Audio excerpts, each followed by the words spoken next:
Pramod बड़ोर election खेलात कोनो आपत्ति নাই। इतिमध्ये राज्यसभार सांसद হৈছে।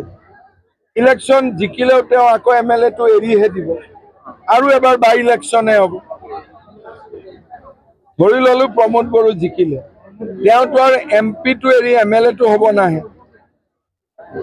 आको MLA सीट तो एरि দিব आको बाई इलेक्शन हब कि लाभ हब।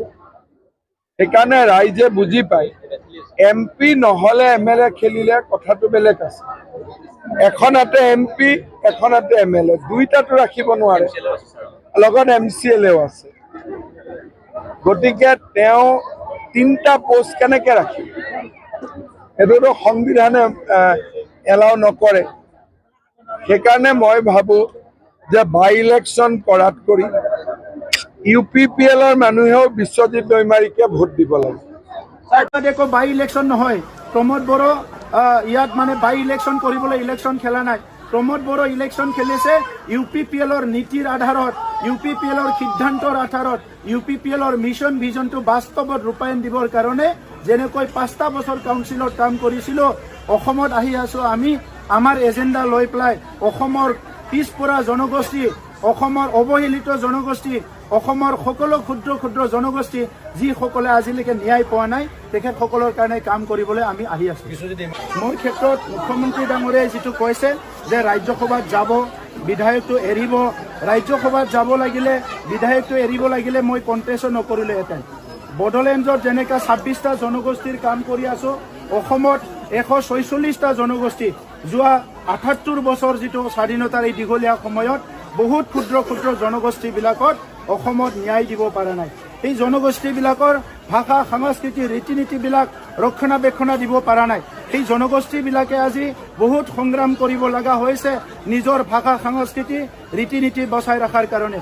UPPL দলৰ পৰা আমি আহি আছো বিধানসভাত এই জনগণৰ কাৰণে এই জনগোষ্ঠীবোৰৰ কাৰণে যুঁজ দিবলৈ যে তেখেতসকলক ৰাজনৈতিক অধিকাৰ দিব লাগিব তেখেতসকলক সাংবিধানিক অধিকাৰ দিব লাগিব। ইয়াৰ কাৰণে মই বিধানসভাত আমাৰ UPPLৰ সতীৰ্থসকলৰ লগত ময়ো আহি আছো। ৰাজ্যসভাৰ যি সিট আছিলে এইটো সেই সময়ত এটা পৰিৱেশ আছিলে ৰাজ্যসভাৰ সিটটো আমি পাম। এই কাৰণে ৰাজ্যসভাৰ সিটটো বডলেণ্ড অঞ্চলত যিহেতু আহিব আমি দখল কৰি থৈছো। নিৰ্বাচনৰ পিছত ঠিক কৰিম এই ৰাজ্যসভাৰ সিটত কোনে যাব। মই বিধায়ক হ'বলৈ নিৰ্বাচন খেলিছো আৰু বিধায়ক হৈ পেলাই অসমৰ 146টা জনগোষ্ঠী আৰু বডলেণ্ডৰ 26টা জনগোষ্ঠীৰ একেলগে সমস্যা সমাধান কৰাৰ কাৰণে বিধানসভাত আহি আছো। আপুনি ইয়াত থাকিলে কোনোবা ভয় খায় নেকি? তেখেতসকলে গম পাব এতিয়া আমিতো সব সংগ্ৰামী। লৰেন্স ইছলাৰী ডাঙৰীয়া এজন সংগ্ৰামী মই এজন সংগ্ৰামী দীপেন বড়ো ডাঙৰীয়া এজন সংগ্ৰামী। আজি বড়োসকলৰ সংগ্ৰামীসকলে অসমৰ জনগণৰ কাৰণে কাম কৰিবলৈ আমি আহি আছো। আমাক সকলো কয় যেতিয়া আন্দোলন কৰে সংগ্ৰাম কৰিছিল সকলো কৈছিল যে আপোনালোকে অকল বডলেণ্ডৰ কথা চিন্তা কৰে অকল বড়োৰ কথা চিন্তা কৰে। এতিয়া আমি অসমৰ কাম কৰিবলৈ আহি আছো এই বিধানসভাৰ পিছত যিহেতু অসমৰ ৰাইজে বিচাৰিছে অসমৰ জাতি জনগোষ্ঠীয়ে বিচাৰিছে আমি বিধানসভালৈ আহি আছো আৰু অসমৰ জনগোষ্ঠীৰ কাৰণে প্ৰথম দিনা বিধানসভাৰ প্ৰথম দিনাৰ পৰাই আমি আৰম্ভ কৰিম যে কিয় 146টা জনগোষ্ঠী আজিলৈকে ন্যায় পোৱা নাই। এইটোৱে আমাৰ সবচে ডাঙৰ মুদ্দা আহি থকা সময়ত অসম বিধানসভাত।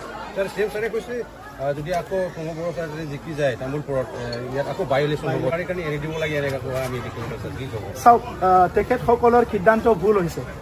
তেখেতসকলে বিশ্বজিৎ দৈমাৰী ডাঙৰীয়াক তাতে কেণ্ডিডেট হিচাপে দিবই নালাগিছিলে। যেহেতু তেখেতসকলৰ ভুল হৈছে ইয়াৰ কাৰণে আমি ভৰিব নোৱাৰো।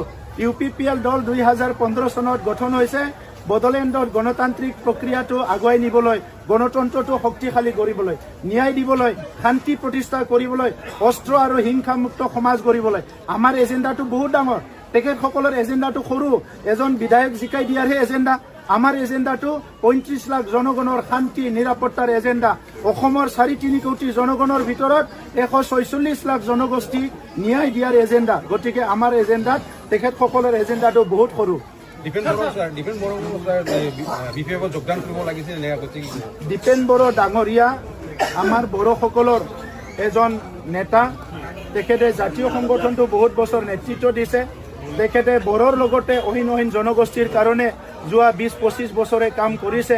আজি ওদালগুৰিবাসী অসমবাসী বডলেণ্ডবাসীয়ে ভালকে জানে দীপেন বড়ো কোন হয়। গতিকে দীপেন বড়ো ডাঙৰীয়া বিধায়ক হৈ ওদালগুৰিৰ পৰা জিকি গৈ আছে আৰু অসম বিধানসভাত তেখেতে জনজাতি অজনজাতি সকলো জনগোষ্ঠীৰ কাৰণে কাম কৰিব, এই কথাটো চবে জানে। এইবাৰ UPPL যিসকলে প্ৰাৰ্থিত্ব পাইছে সকলো বিধায়ক হৈ যোৱাৰ পিছত এজন শক্তিশালী নেতা হিচাপে কাম কৰিব, এই কথাটো চবে বুজি পাই পেলাই এতিয়া শংকিত হৈছে।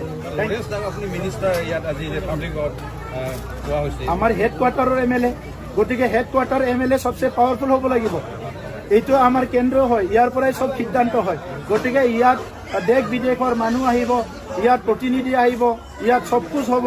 তো ইয়াৰ বিধায়কজন মন্ত্ৰী হৈ থকা মানে আমাৰ ইয়াত অসমৰ ভাৰতৰ দেশ বিদেশৰ যিমান মানুহ আহে এই সকলক ইয়াত মানে ৰিচিভ কৰা, ইয়াৰ পৰা সিদ্ধান্ত হোৱা আৰু কোকৰাঝাৰখন যে 30-40 বছৰ পিছ পৰি আছিলে ইয়াৰ সকলো সমস্যাবিলাক সমাধান কৰাত যিটো আগ্ৰণী আৰু মানে দায়িত্ব ল'ব লাগে সেইটো লৰেন্স ইছলাৰীয়ে ল'ব। এই কাৰণে তেখেতক মন্ত্ৰীত্ব দিয়াটো দৰকাৰ আছে।